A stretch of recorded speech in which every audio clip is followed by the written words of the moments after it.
It was an eventful week in federal politics with the resignation of the Speaker Peter Slipper and accusations from the Prime Minister that the opposition leader is a misogynist. Today, the government has had to distance itself from an offensive remark made by a comedian at a union dinner last night. It referred to Tony Abbott and his female Chief of Staff. Sexism in all its guises has been the dominant theme in the Parliament this week. With me now in Canberra is the Deputy Leader of the Opposition, Julie Bishop. Julie Bishop, as the most senior female politician in the Liberal Party, have you ever been subject to sexism? Well, given the description of sexism by the Labor Party this week, it seems that everybody has been. But I don't dignify sexist or misogynist remarks. I most certainly don't endorse or condone them, and that's why the dishonesty of Labor's campaign, spearheaded by Nicola Roxon and the Prime Minister, was revealed this week. The outrage that they say they feel about sexist and misogynist behaviour was exposed as a confected campaign directed at Tony Abbott and other members of the coalition. Well, again, I ask, have you ever been subject to sexism?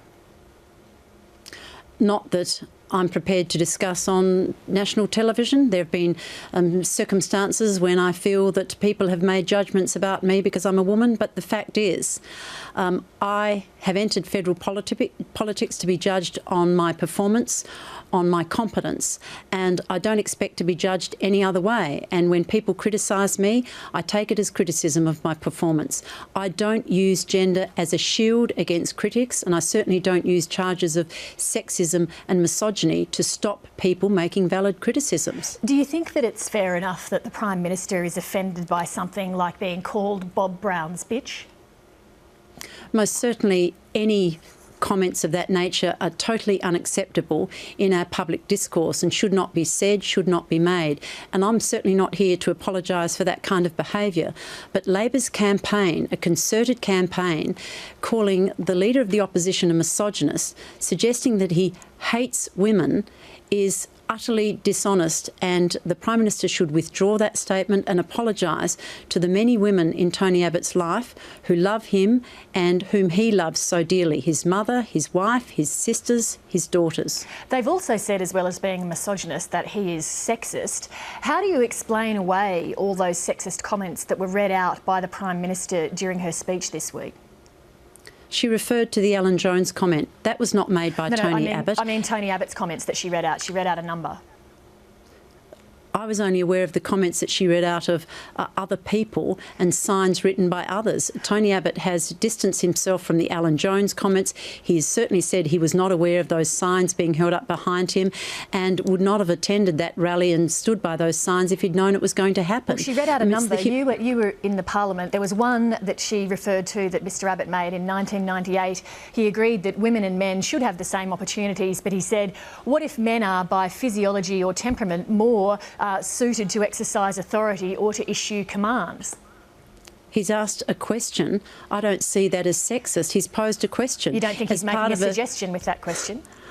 As part of a debate back in 1998 about the roles of men and women. I mean, the Prime Minister is trivialising sexism and misogyny when she raises things like an objection, or her party raised things like an objection to the coalition referring to her as she in question time. They've claimed that that's unparliamentary, it's sexist. It's a subject pronoun that refers to women. How else do the Labor Party expect us to refer to the Prime Minister, if not as she? I mean, it's gone to ridiculous lengths, but the dishonesty of the campaign against Tony Abbott was revealed this week over the Peter Slipper affair. And okay. I must say, Lee...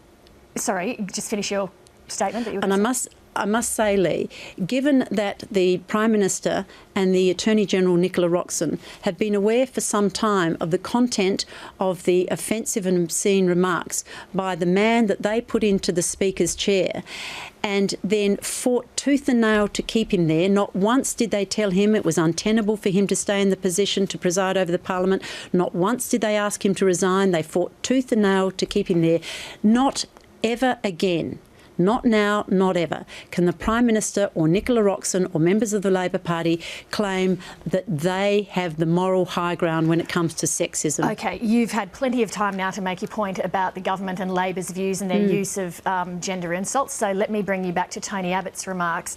The same remarks I referred to before, just going on from that in that conversation, he said that in terms of the representation of women in positions of power, that there's an assumption that's a bad thing. That's not a comment about the Prime Minister. That's not a comment about other women. Women in power. There's an assumption that's a bad thing, the underrepresentation of women in power. He asked a question. Is that He a didn't bad in that thing? case. Lee, it was part of a debate, a discussion in 1998, as I understand it. Do you think Tony Abbott's views have evolved since then?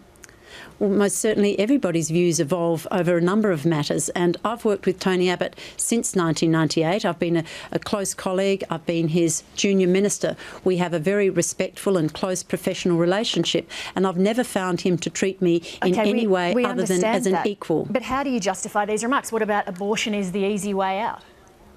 I believe those remarks have been taken out of context. And I'm How not can here abortion to... is the easy way out be taken out of context? I understand that the remarks were taken out of context. Well, what context would make them acceptable?